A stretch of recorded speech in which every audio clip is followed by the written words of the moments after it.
What is soft power?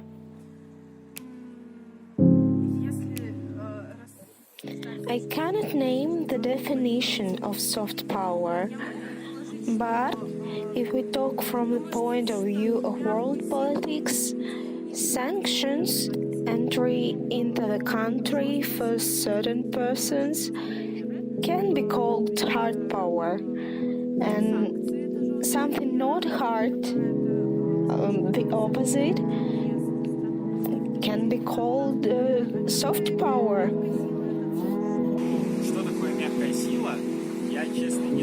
I'm honestly not familiar with such a concept, but I can assume from the name that this is some kind of action, compulsion, without the use of physical violence.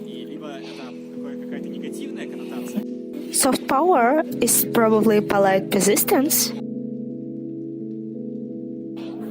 Coined by Nye in the late 1980s, the term soft power is the ability of a country to persuade others to do what it wants without force or coercion, is now widely invoked in foreign policy debates. It is the ability to achieve desired results based on voluntary participation, sympathy, and attractiveness. However, not all cases speak of soft power as an instrument of influence, rather as an ability of actors to most effectively build their external attractiveness. Soft power is especially relevant when considering issues of cross-border cultural cooperation. Today, we will consider the local practices of cultural cooperation between Karelia and Finland.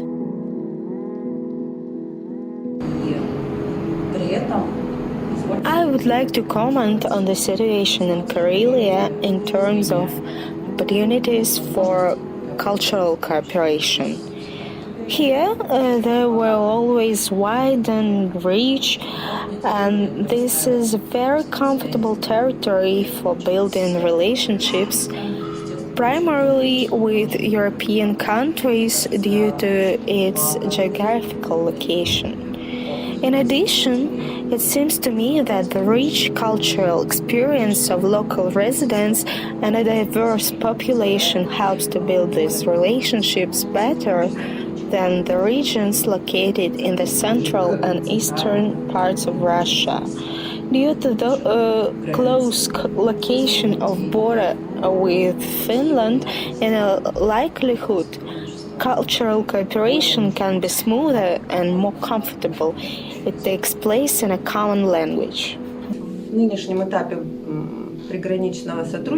Now there are more than 50 projects at the current stage of the implementation of the Karelia Cross-Border Cooperation Program. These projects are being implemented in various areas: culture, ecology, infrastructure modernization. That is, the range of areas covered by this program is very wide. The project ranges from gastronomic tourism to water treatment facilities in Sortavala.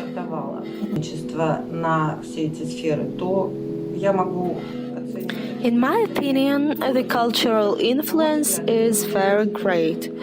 Moreover, this cultural influence extends beyond the development of infrastructure. The project Interactive History, which we are currently implementing, involves 6 museums on both sides of the border, 3 Russian and 3 Finnish. Within the framework of this project, new expositions were created. Moreover, permanent expositions were created in Karelian museums, and Finnish ones too, with the exception of 1 museum. Also, within the framework of this project, we were engaged in the improvement of territories near museums, that is, territories of cultural heritage objects with which we work.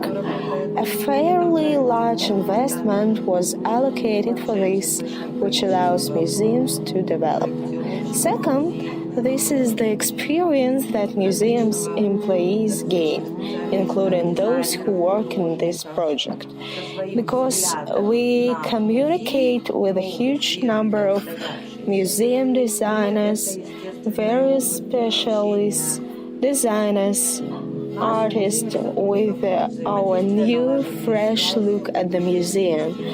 This project also provides experience of communication and established contacts with Finnish colleagues, which is extremely useful in view of the presence of different approaches to solving the same problems. And these are the most common examples of cultural communication that is beneficial on both sides of the border. Moreover, it gave us a great museum experience. We studied and knew a large amount of material, worked with stock items, created expositions from scratch, from the concept, design project to installation. Museum employees go through this entire stage with specialists who do all this and gain new knowledge about museum technologies. For example, production technology, light technology. Everything changes over the years. It develops. Thus, we can see that cooperation in the cultural sphere of Karelia is developing quite actively. Karelia, being a border region, has every opportunity to form a strong image as a region within Russia and abroad. Currently, there are already programs to enhance activities in this area. Let's hope this is just the beginning of a long way.